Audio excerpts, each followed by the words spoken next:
السلام عليكم ورحمة الله وبركاته.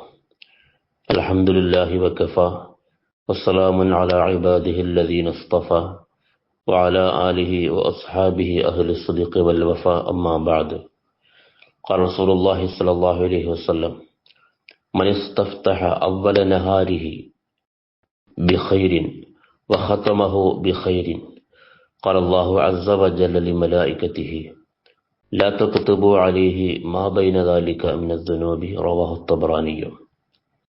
നബി സല്ലല്ലാഹു അലൈഹി വസല്ലം അരുളുകയാണ്: മൻ ഇസ്തഫ്തഹ അവ്വല നഹാരിഹി ബിഖൈരിൻ വഖതമഹു ബിഖൈരിൻ.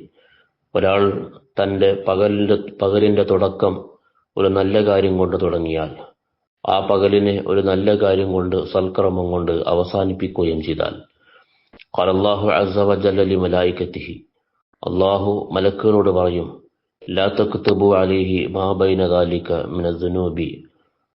ആ പകലിന്റെ തുടക്കത്തിന്റെയും ഒടുക്കത്തിന്റെയും ഇടയിൽ നിങ്ങൾ അവന്റെ മേൽ പാപങ്ങൾ രേഖപ്പെടുത്തി വെക്കരുത്. അവന്റെ പാപങ്ങൾ പുറത്തു പോകും. പ്രഭാതത്തിലും പ്രദോഷത്തിലും, പകലിന്റെ തുടക്കത്തിലും ഒടുക്കത്തിലും എന്തെങ്കിലും ഒരു നന്മ തുടങ്ങുക, നന്മ കൊണ്ട് അവസാനിപ്പിക്കുക. എന്നാൽ അന്നേ ദിവസം പാപങ്ങൾ എഴുതപ്പെടുകയില്ല എന്ന് നബി സല്ലല്ലാഹു അലൈഹി വസല്ലം അരുളുന്നു. വഫഖ്നല്ലാഹ്.